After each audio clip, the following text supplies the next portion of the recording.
Bonjour Frangin, comment ça va? Bien et toi? Très bien. Pour moi. Tout le plaisir est pour moi. On va commencer par la première question. D'où vient ton surnom Big Joe? Ah voilà, donc tout simplement mon surnom Big Joe, donc c'est simple et rapide, c'est que en général, quand plus jeune, on s'est beaucoup charrié parce que bon, j'étais très grand pour mon jeune âge. Et donc par rapport à ça, quand j'ai commencé la boxe, donc automatiquement les charrières, les entraîneurs, en général les blazes, les ceci, les cela, c'est sorti rapidement, Big Joe, le grand, le long, et puis c'est sorti Big Joe. Et j'ai gardé parce que bon, c'est quelque chose qui me rappelle de là où j'ai commencé, le point de départ, et qui entre parenthèses, me rappelle aussi que j'ai un travail à fournir pour voir le point d'arrivée, tout simplement. Ok. Et ça fait combien de temps que tu fais de la boxe? À l'heure actuelle, ça fait maintenant 12 ans. J'ai 12 ans d'ancienneté dans le monde de la boxe. Et j'ai officiellement 6 ans de professionnalisme. Donc avant ça, j'ai pratiqué de la boxe amateur, ce qu'on appelle la boxe hobby. Donc juste pour le plaisir, j'ai pas été très très loin, j'ai pas eu un parcours très honorable dans la boxe amateur, parce que bon, voilà, c'est un autre type de boxe, c'est un autre type de pointage. Il y a pas mal d'accessoires qui, moi, me plaisaient pas trop, comme le casque et puis le type de gants. Donc c'est vrai que ça n'a pas été trop fort et j'ai pas vraiment cartonné là-dedans. Ah ok, ouais. Ça c'est intéressant d'expliquer parce que peut-être des gens ne savent pas. Donc quand il y a le casque et quand il n'y a pas le casque, c'est quoi la différence? Le problème avec le casque, c'est que ça rajoute une épaisseur au niveau du visage, donc au contour du visage, donc, par rapport aux sensations, les esquives, le coup d'œil. Donc toi naturellement qui sais que le coup passe à ton visage, avec le casque tu vois pas spécialement, donc automatiquement ça touche. La protection aussi, les mains sont plus écartées parce que le casque est là, donc tu sais pas te protéger là, t'es plus ouvert, donc il y a pas mal de choses. Donc c'est vrai que moi personnellement, c'est des petits encombrants dont je voulais très vite me passer, donc j'ai fait une carrière éclair. J'ai eu 5 combats amateurs, j'ai eu 3 défaites et 2 victoires, je crois.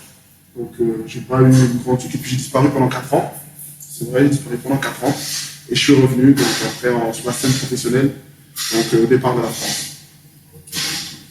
Parle-nous un peu de l'organisation du 26 mars. Donc voilà, donc là actuellement, donc, je me prépare pour le 26 mars, donc un gala qui se passe au Casino de Spa, organisé par Monsieur Petitjean, donc qui fait boxer son fils, qui s'appelle Jesse Petitjean, qui a été champion du monde. Donc il y aura pas mal de grandes têtes d'affiche ce jour-là, comme Krishnik, donc il y aura de la boxe thaï, du MMA, il y aura de la boxe anglaise. Et ce sont des gens qui organisent de très gros plateaux, de beaux plateaux, parce que ce Casino de Spa, donc même quand vous entendez le nom de l'emplacement, vous pouvez vous faire une petite image. Et ce sont des gens qui prennent aussi des galas, des combattants qui ont une certaine renommée derrière. Donc ils ont une certaine renommée, enfin un certain nom, une certaine ampleur médiatique qui les suit. Et ils ont estimé que j'avais aussi ça derrière moi, donc j'avais aussi ce nom-là, que j'étais aussi quelqu'un qui avait ce courage, le même courage qu'eux, le courage de pouvoir affronter des boxeurs sans choisir spécialement un boxeur ayant 30 combats, dont 2 victoires et 28 défaites, parce que moi, c'est pas trop mon fort. Et voilà, moi, je suis quelqu'un, je vais vers l'avant, j'affronte, je prends les meilleurs, le but, c'est d'arriver au top niveau. Je pense que si on choisit de faire un sport, le but, c'est d'arriver à une finalité, de pouvoir tenter à aspirer à un championnat du monde, un vrai championnat du monde et pas se limiter à des quarts de finale où les combattants ont le choix de la victoire et déjà choisi avant même le début du combat. Et voilà, donc moi, personnellement, pour eux, comme ils ont dit, s'ils estiment que je suis le numéro 1 et moi, j'ai pas besoin d'une ceinture pour pouvoir le dire, j'ai pas besoin de ceinture, j'ai pas besoin que les gens le clament haut et fort, je sais que je suis numéro 1 dans mon âme et dans mon cœur, je suis numéro 1, je serai champion du monde, je suis champion de mon pays sans avoir la ceinture. Parce que tout ça, pour moi, c'est des motifs, on le donne à des gens qui ne le méritent pas spécialement, parce qu'aujourd'hui, c'est réaliste.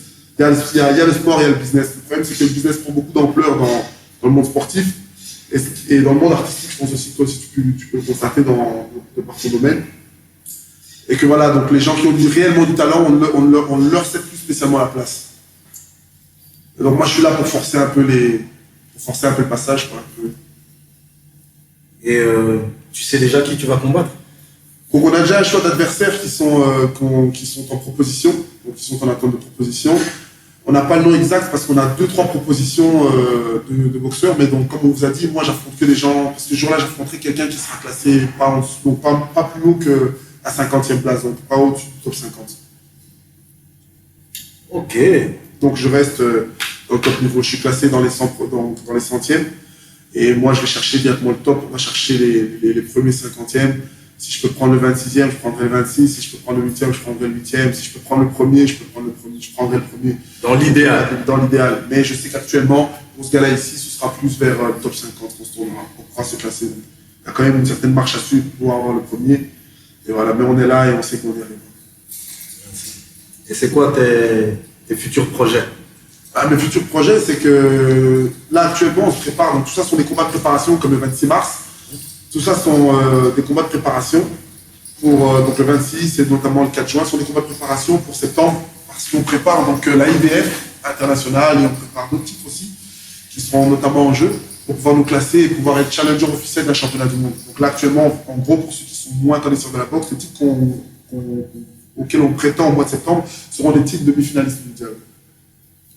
Voilà, pour pouvoir être challenger officiel des titres mondiaux. Donc nous, comme je dis, il n'y a pas de temps à perdre, on est là, on est frais, on est jeune, on a la motivation, donc il faut la chercher pendant qu'on est encore là, parce que c'est jamais avec le temps. Demain, cette motivation peut partir pour quelconque raison, et tant que j'ai la rage, je vais la chercher. Ça, c'est bien ça. Et allez, moi, Bruxelles, c'est petit, donc on se connaît tous un peu. Tu as vu à distance un peu, je voyais ce que tu faisais, puis toi-même, tu dis tu as fait une pause pendant un petit temps. C'est quoi la différence entre avant et maintenant? La différence entre avant et maintenant, c'est que maintenant, je suis tombé sur la bonne personne. Donc, actuellement, je suis sous contrat avec M. Nicolas Vunet. Donc, je suis tombé sur une personne qui m'a permis de pouvoir voir plus loin, plus gros, et qui me donne l'occasion et l'opportunité de pouvoir faire la fierté non seulement de mes proches, des miens, de mon pays, de là où je suis natif, donc je suis belge, donc des résidents belges, et puis de pouvoir aussi permettre aux jeunes qui ont aussi l'envie de pouvoir pratiquer ce sport en pensant que, voilà, juste de par le talent réussi, or que la réalité, c'est pas ça, comme j'expliquais tout à l'heure, de pouvoir leur montrer que eux, voilà, tout n'est pas perdu. En arrivant, en forçant les portes, on peut y arriver. Donc, actuellement, c'est ça le truc. C'est qu'aujourd'hui, on m'a permis d'avoir une chance, d'avoir une certaine vision des choses qui, petit à petit, commence à disparaître un peu chez moi. Donc, voilà. Actuellement, la vision des choses, c'est qu'aujourd'hui, je reviens encore plus énervé. Je vais pas mentir, plus énervé, plus de rage, plus envie de mettre des KO. Comme j'ai dit, le 26 au 4 jusqu'en septembre, il n'y aura que des exécutions sur exécutions. On prépare comme le gaz allumé par des voix. Donc, on sort les coups, c'est pas pour rigoler, comme on dit. Donc, la différence, si j'ai bien compris, c'est au niveau du background, de l'organisation derrière, mais aussi de la détermination. Tu es beaucoup plus déterminé. Ouais, je suis beaucoup plus déterminé. Pourquoi? Parce que, donc, comme je t'ai expliqué, de par le boycottage que j'ai subi, parce que aujourd'hui, le monde de la boxe savent que quand on parle de Big Joe, on parle d'un certain boycottage que j'ai eu. Le boycottage que j'ai subi m'a permis de pouvoir en vouloir plus. Et de me dire que voilà, avant d'arrêter, j'ai une mission à faire. Et moi, ma mission, c'est pour ça que je m'auto-surnomme donc le général. Parce que je vois comme un militaire, j'ai une mission, c'est pouvoir arriver et mettre entre parenthèses la Belgique d'accord. Il y a un seul champion en long léger, c'est moi et c'est personne d'autre. Et tant qu'on continuera à privilégier les gens, comme je dis, par intérêt, par copinage et par intérêt financier ou quelconque, je ne sais pas, je dis moi, je serai toujours là pour mettre les gens d'accord que dès que vous me laissez monter sur un ring, j'exécuterai vos boxeurs qui seront toujours là par copinage, comme tu disais si bien. Donc, si je comprends bien, en vérité, on rencontre les mêmes problèmes dans les mêmes domaines. Nous, au niveau de la musique, c'est plus ou moins pareil, du copinage, des boycotts, les galas, c'est toujours les mêmes entre eux, tout ça, c'est tout à fait, c'est bien ça. C'est un peu ça le truc. C'est vraiment ça. Et dans la boxe, excuse-moi si je te coupe, mais dans la boxe, tu crois que c'est dû à quoi?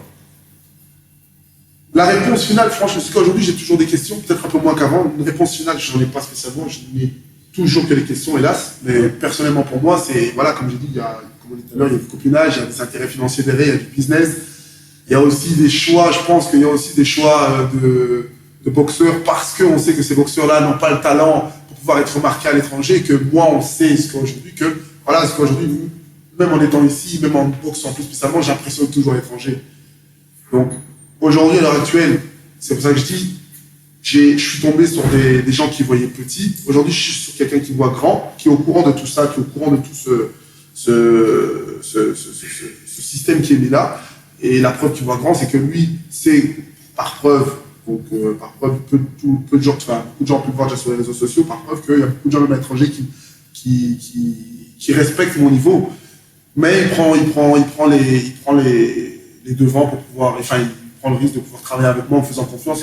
À la base, avec le management, excusez-moi de m'aider, j'ai un peu fatigué, mais à la base, donc le management, c'est aussi une relation de confiance avec le boxeur ou avec l'artiste. Donc il y a une relation qui doit s'installer et je pense que j'ai pu gagner sa confiance, j'ai pu lui montrer qui j'étais réellement. Parce que on m'a beaucoup critiqué, on a beaucoup extrapolé sur moi, on a beaucoup dit beaucoup de choses, que j'étais un escroc, un voleur, un voyou, limite, j'ai presque comptable que j'étais un ex-dollar. Mais quand les gens me connaissent vraiment et quand on fouille vraiment dans le passé, donc on regarde bien, c'est vraiment pas ça. Donc je suis quelqu'un comme tout le monde. Le seul problème, c'est que comme j'ai dit, Il y a beaucoup de gens qui ont peur de quoi? Qui ont peur du vrai talent. Donc, nous, on travaille dur, on travaille pour les, je répète encore une fois, pour l'exécution. Nous, si on travaille, c'est pour envoyer des gens à l'hosto. Parce qu'on sait que derrière ça, on met, c'est pas le boxeur qu'on veut léser ou blesser derrière ça, c'est atteindre tout un système qui est derrière. Et ce système-là, moi, j'ai dit aujourd'hui, c'est la guerre. Et quand la guerre, elle est déclarée, il n'y a qu'un seul victorieux. Et le victorieux, ce sera moi, c'est tout. Bah, on va terminer ça. J'aimerais te poser, enfin, plutôt te laisser la parole en disant, si tu vois quelqu'un qui commence, qui est jeune, qui veut se lancer dans la boxe, qu'est-ce que tu pourrais lui dire, lui donner comme conseil à faire et conseil à éviter?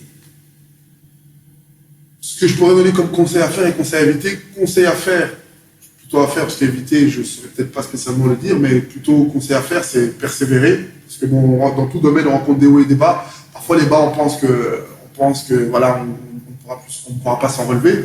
Et puis, on rencontre aussi des personnes qui parfois nous font croire qu'on est rien, on n'a pas de talent, on n'a pas de ceci, ou qui ne croient pas spécialement à la personne, ou qui ne s'intéressent même pas, qui ne s'intéressent pas, qui ne croient pas en nous, tout simplement. Et que malgré tout, voilà, le talent, c'est toi qui le crée, ta chance, c'est toi qui l'as créé. Donc, il faut aller chercher, il faut se battre, quoi, tout simplement. Il faut se battre, il ne faut rien lâcher. Et c'est là, et je crois que si on regarde bien la vie et l'histoire de tous vrais champions, ils sont tous passés par des déboires un peu comme les nôtres et des défaites. Et j'estime que ce n'est pas les défaites qui arrêtent la carrière d'une légende, comme je dis, parce que moi, j'aspire à être une légende et pas juste un champion. Mais une légende, c'est de respecter partout et sans limite, c'est en dehors, au-delà des frontières, donc partout à l'international.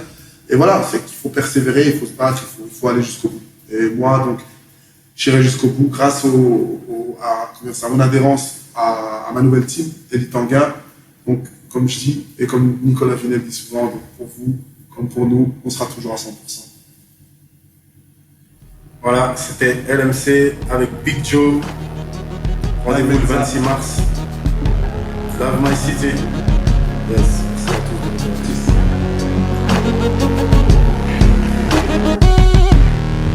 This is how I show my love.